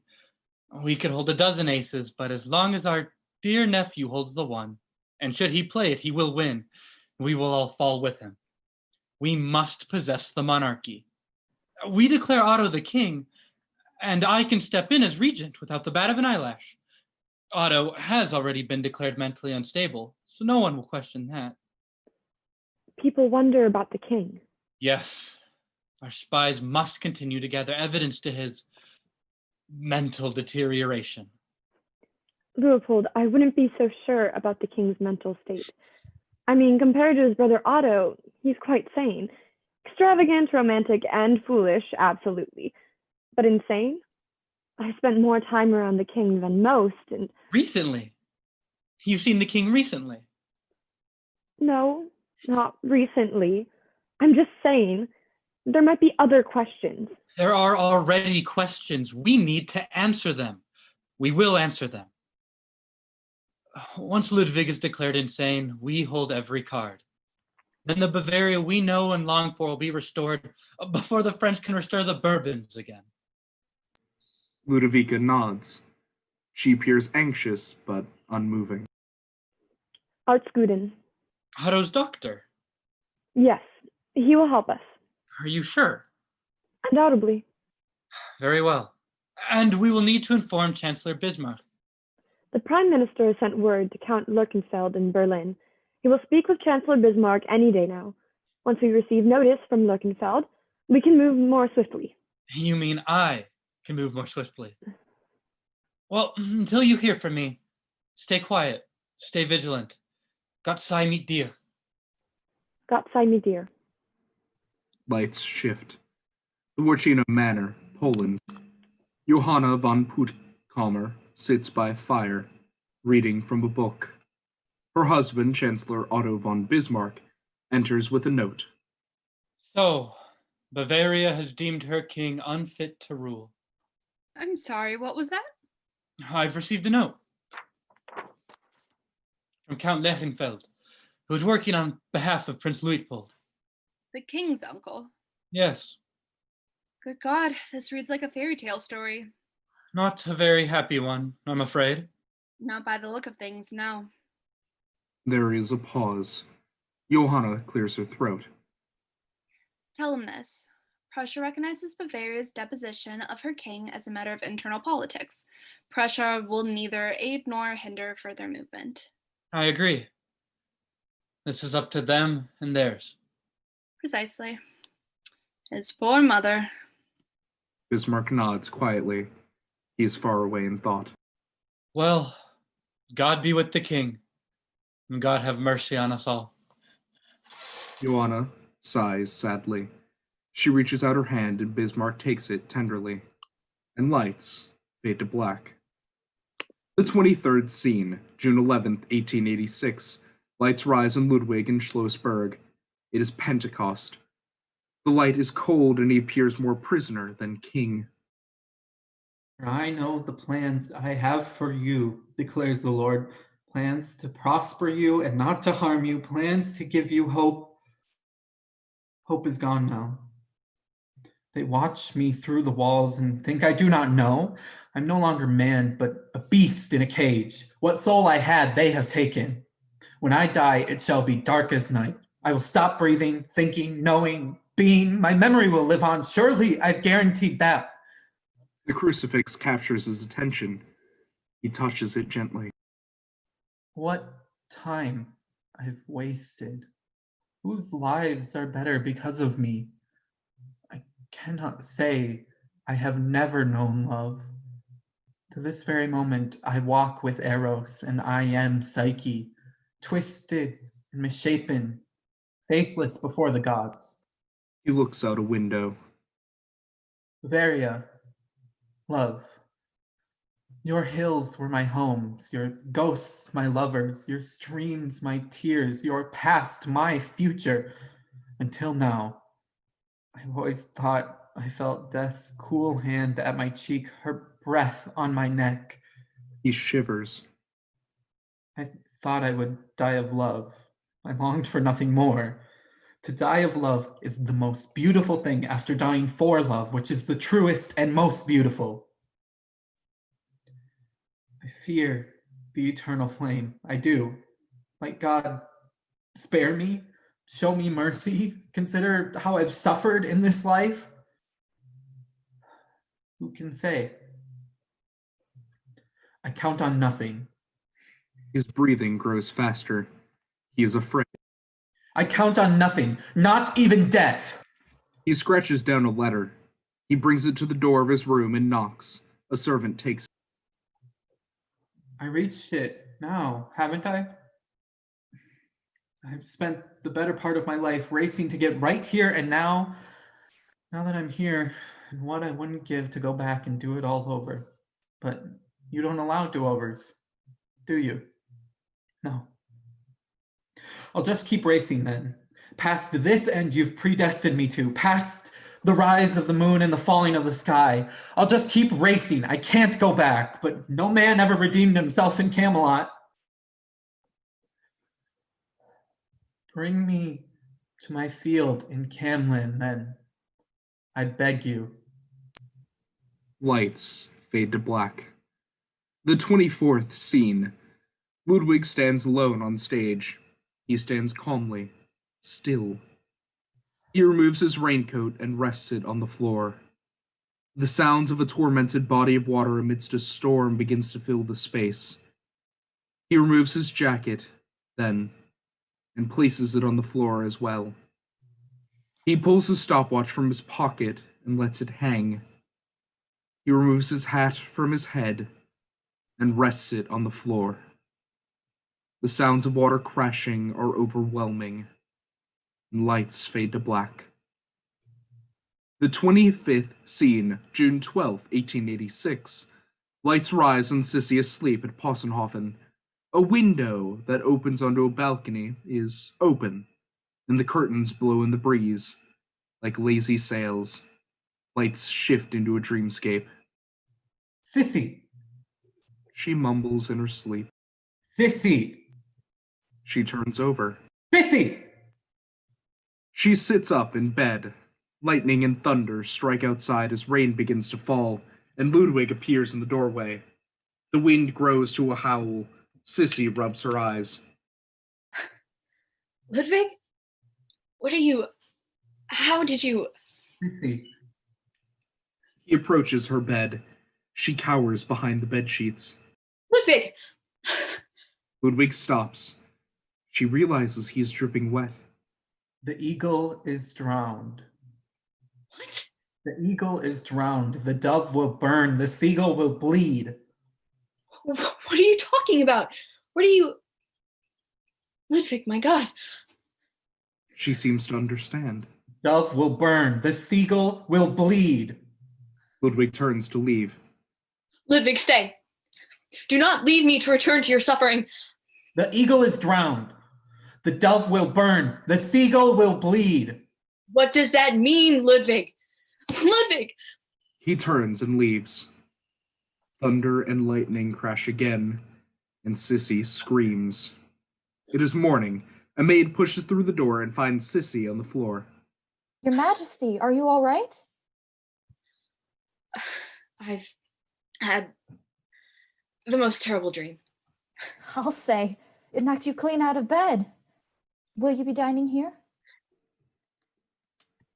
Are my sister and mother awake? And down at breakfast. I will join them. Thank you. The maid bows and exits. Sissy looks to the open door and goes to it. She steps onto the balcony and looks about. There's no trace of water, as there should be. The dream was too real. Lights fade to black. The 26th scene. Lights rise on Sophie and Ludovica at Possenhofen. How are the children? Very well. Louise is being courted by your great-nephew Alphonse. Cousin Albert's son? Yes. Not bad. Not great either. And Philippe is doing well. How old is he now, then? 10? 13. Ugh, how time flies. I hate it. But my heart is glad in any case. How is the grandson of King Louis? Ferdinand keeps busy, but he's a wonderful father to Philippe and Louise. Good. Can you believe that once upon a time you were to marry? Mother, if you are going to persist in discussing my poor distant cousin, I will find my children and leave you be. Oh, sit back down, child. Mother, I haven't been a child for years. Maybe. But you are always my child. You get no say in that. Fair enough. How is Archbishop von Stiegel? His health is questionable, but he seems to be getting along just fine. Good, good. Have you heard from Ludwig at all recently? Not a word. Your sister tried calling on him a few weeks ago. I heard he refused to see her. He's refused to see everyone, even his poor mother Marie, for years. Poor Marie. Indeed. I cannot imagine the stress of everything. I know we haven't always seen eye to eye, Sophie, but I'm so proud of you. I always have been. We all know that Sissy's act is a hard one to follow, not to mention it was supposed to be your sister Helena's act, but no matter. But you have truly built your own life for yourself, a better life than I was able to build and a better one than I could have given you. Don't shortchange father, please. He did the best he could. No, I know. And he continues that old bohemian, even into old age. Sissy enters, dressed for the day, but visibly shaken. Sissy, good morning. Good morning. I'm afraid you've missed breakfast, but we can have something fixed for you. No, that's all right. Just some tea. Thanks. Sissy, is something the matter? You look like you've seen a ghost. Sissy flinches at that. She hadn't quite thought of ghosts. I had the most wretched dream last night. Tell us about it. A maid enters with tea and scones. She gets everything settled while the women of the house watch on silently. Sophie tries to comfort Sissy, but the Empress seems inconsolable. Oh, Sissy, a letter came for you. She hands Sissy the letter. Sissy looks at the letter like it's a recoiled snake. Whoever from? Sissy shows her the envelope. Whose handwriting is that? I haven't the slightest. Please, let me read. Ludovica bites her tongue. Sissy tears open the envelope and unfolds the letter delicately. She opens it and reads carefully. She can barely speak. She gives it to Ludovica, who reads it, then sits back down. Sissy crumbles onto a chair, sobbing. Sophie reads it, returns to the sofa, and cries quietly, her head in her hands. He's dead. He's gone. The king was no madman, only an eccentric living in a world of dreams. They might have treated him more gently and spared him such a terrible end. The prelude to Act 1 of Lohengrin begins.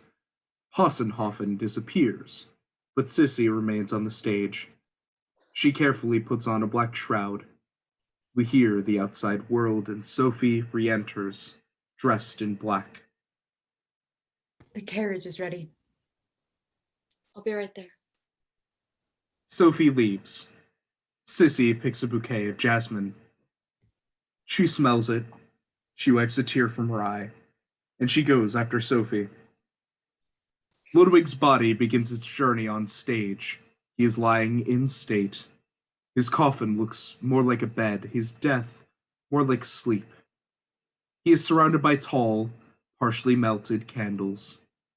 Slowly, the coffin moves towards center stage. While this is happening, Marie sits, reading a book. Frau von Lienrod enters with the lady's maid.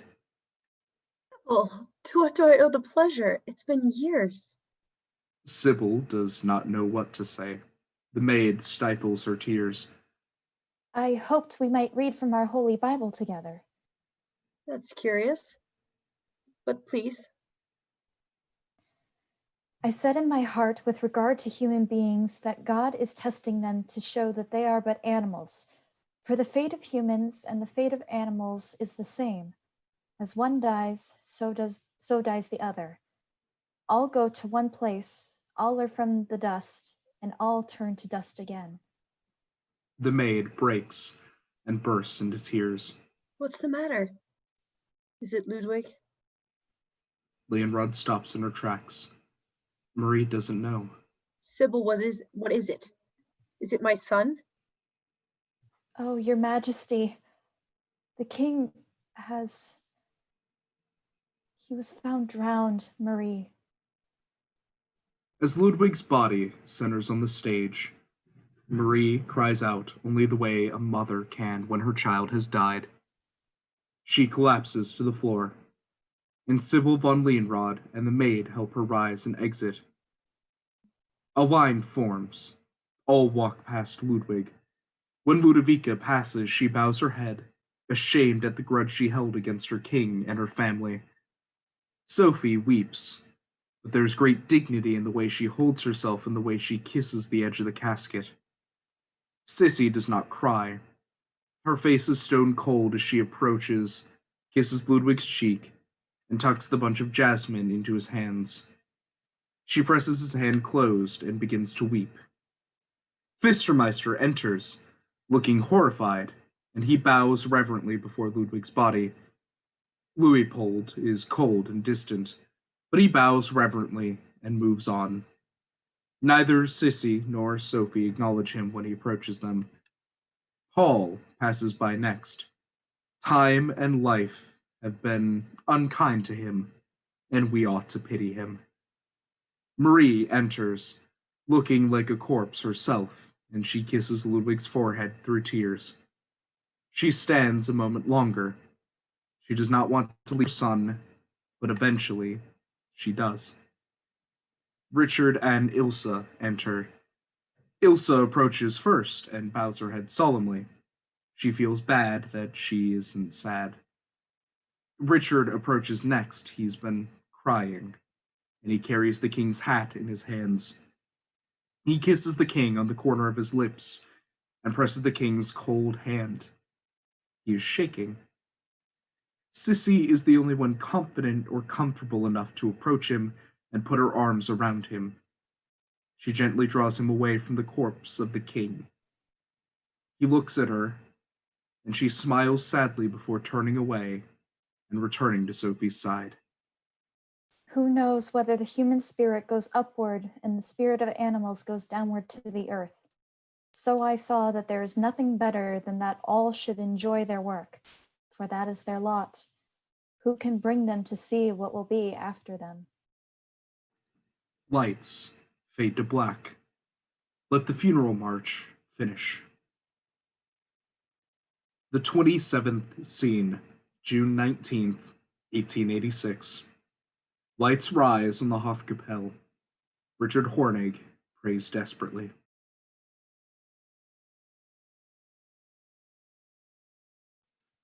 He hears something that causes him to stop abruptly, open his eyes, and look over his shoulder. It is probably nothing.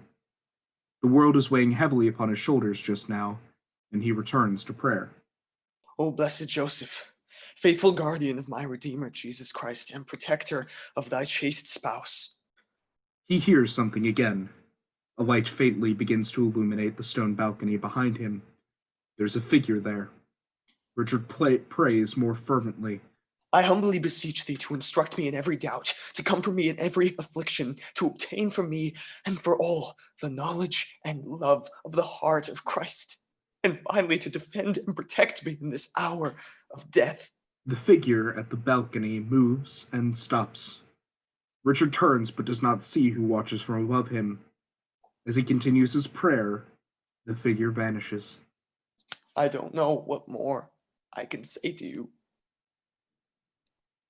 Am I to go back now to my wife and back to my children? As if nothing is different. As if nothing has changed so violently that I wonder if I deserve to be here.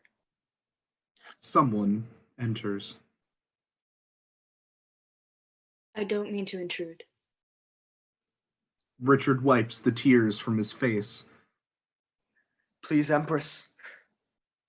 None can intrude on a place of prayer. Did you love the king? Like a brother. And yourself? Richard only nods. Something like that. Surely you heard the rumors. Were cruel. Were true. Cruel, yes. But true also. I see. Richard looks to God. I've been praying here for days. You can't seem to give me a straight answer. I don't think you're looking for a straight answer. There isn't one, as far as I know. All due respect, Majesty. I'll take God's word over yours. Of course. I only mean that... She pauses to think. I should have never left him. I should have been with him through it all. I might have saved him. It was out of your power the moment the king dismissed you. dismissed me. Ludwig told me. He said to me that he intended to dismiss you or relocate you or something after your trip to the Chiemsee. He said you two had run your course, that you deserved to devote yourself to your family rather than to him. My God. He already... Oh. My heart cannot take it. And now, he has shuffled off his mortal coil, and he has left me to deal with the consequences. I am so sorry for it all. Sorry to Ilsa, and sorry to Ludwig for spoiling his soul. It might have been so clean otherwise. You can't know that. I'll be the first to tell you that Ludwig's soul was far from perfect, and not just because of you. But he tried. He tried so hard to be a good Catholic, as only we can. But still. No, Ornig, no more. No more. Do not apologize for loving a man who knew so little of love in his life. Only God Almighty can determine the weight of sin, so you do best to drop the scales before they crush you. Besides, surely he takes love into the consideration of the balance. Richard wipes a tear from his face. He nods to Sissy gratefully, unable to speak. She smiles sadly, but nods in return. She turns and begins to pray herself. Richard moves to leave. He has done his praying. Before he can, however, Ludwig's ghost on the balcony moves fully into the light, where he wipes his cheek, of a kiss or of a tear, I don't know. The lights lighting the balcony fade as Ludwig turns his back to us, to Sissy and to Richard, and he walks away. Sissy and Richard, eyes welling with tears, take a deep breath. The lights fade to black. The end.